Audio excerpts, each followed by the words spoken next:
The other night, my husband and I went out for pizza on my birthday. And I sort of get this one. It's like personal size. It's probably a little bit bigger than that. And I had eaten about half of mine and said, I'm just going to save the rest.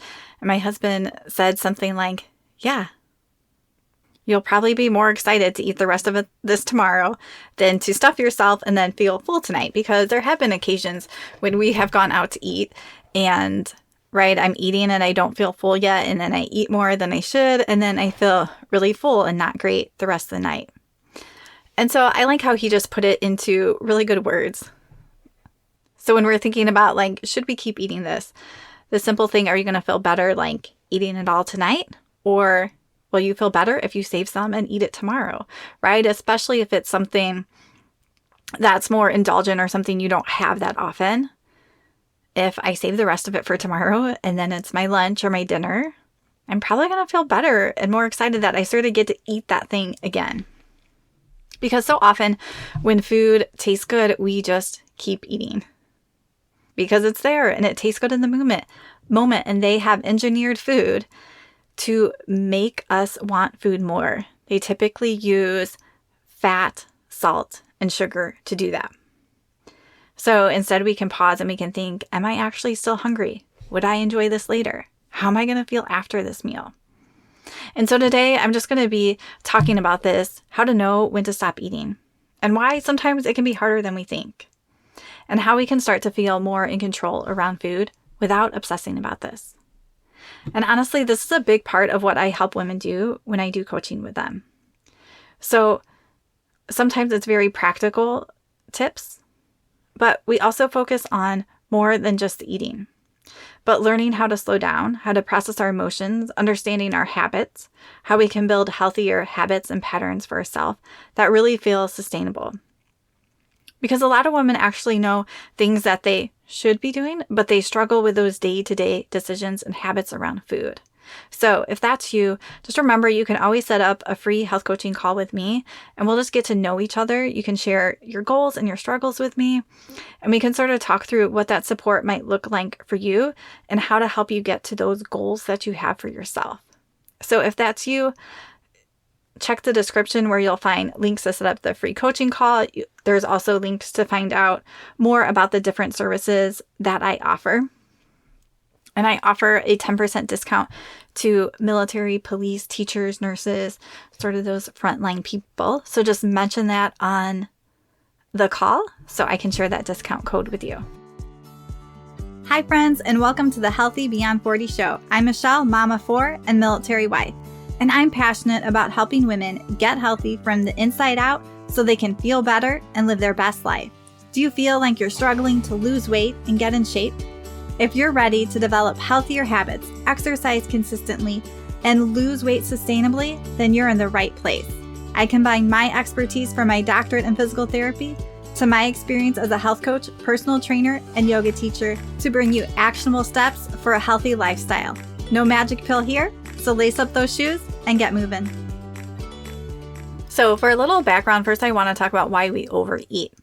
So food can just taste good, right? And like I said, sometimes they engineer food to taste really good to make us become addicted and want more of it. And eating is something that can be enjoyable. It's also something that can distract us from other things that maybe we don't really like or feel very comfortable in our life. Eating can also happen really fast. I know sometimes I can eat really fast. And sometimes we might have patterns from as we grew up as a child that we had to like finish our plate or we can't throw things away and we finish things just because they're there. So sometimes overeating isn't just a lack of discipline. It's really a lot of these other pieces go into it. And so something else that I want to touch on is sometimes it can be a delayed signal of when we start feeling full. And I like to tell people to feel about 80% full. Because, right, for most of us, when we feel full, that doesn't typically feel too good. So we want to get to a point right before that. But sometimes that can take a while. It could take 15, 30 minutes for that sensation in your stomach, for the food to move down, and that sensation in your brain to send a cue. So, right, sometimes we may have ate in 10 minutes, and that cue isn't there. Sometimes we may not have drank enough water during the day, so we may be thirsty, but it feels hungry to us. So we eat more when we need to actually drink more. And sometimes if we're not eating enough fiber with our meal, we're not sort of having enough of that sort of fluff and that food and that fiber that takes up space where we don't feel it either. And so sometimes when me and my husband have gone out to eat, that signal just like does not kick in. And sometimes I've even noticed that if I just stand up and move, I'm like, oh, wow, like I am full. So sometimes it may be something as simple as like, if you think you've had enough, just like get up and walk around for 30 seconds and see how you feel. So we need to make sure that we're eating enough, that we're eating slow enough and that we're chewing that food and really giving time. We might want to put our fork down in between eating or pausing midway. Or for some people, it's just sort of knowing a general idea of how much normally you should eat and stopping there. So, right, we've gone to this pizza place before, and I know if I eat half of it, so if I have 2 slices, that usually puts me in a good spot. So whether I feel full at that moment, I sort of know that for myself now, that that's a good stopping point for me. So we can start to learn about that for ourselves too, sometimes if that body sensation is not catching up yet. And so when we start to slow down, that starts to change things, right? We could even take a breath before eating. We can even eat, especially if we're by ourselves, without scrolling on the phone and being really intentional. Making sure that we're drinking water before a meal and during our meal too. And just really slowing down. Because sometimes that just takes a little bit for our body to catch up. So asking ourselves, am I still hungry? Am I satisfied? And I like that word satisfied, right? Because we don't have to be 100% full. So 80% full, satisfied, that might be a good cue word in your mind. Am I wanting more just because it tastes good? Right? So really noticing what's driving the eating. And how do I want to feel afterwards, in an hour, in a few hours? And so we really have to start to think to the future. So we often eat for this moment that we're in instead of thinking about that future, how we're going to feel in a few hours. Or even that future self that we have that goal to, that person that we want to be in a few months or a year from now when it comes to our health. Do we want to be that person that finishes the chips just because they're there? Or eating a dessert because everybody ordered dessert but we're full? Or just grabbing those nighttime snacks because you feel overwhelmed and stressed from the day? We need to think of what we want that future goal and that future self to be. And that future you can also enjoy food, but maybe they know how to have those boundaries. And then they feel really good and they feel in choice with what they want. Right? So the future me enjoyed the next day after my birthday getting to heat the pizza up. We have a toaster oven that, if you guys don't have, it is really great to heat things up. So even like you could do like chips and cheese and it's going to melt the cheese. Or like my kids, my son calls it grilled cheese, but it's just basically toast with cheese melted on it. I'm like, it's more toasted cheese, but he likes the word grilled cheese. But it's super easy to use a toaster oven to sort of reheat food so that it tastes better than what it would in a microwave. So I reheated that in the toaster oven and the pizza tasted really good and it was enjoyable to basically get to have the meal twice instead of stuffing myself and just having it once. So remember, just sort of like in the episode I recorded right before this, you are not powerless around food. Food does not have to control you.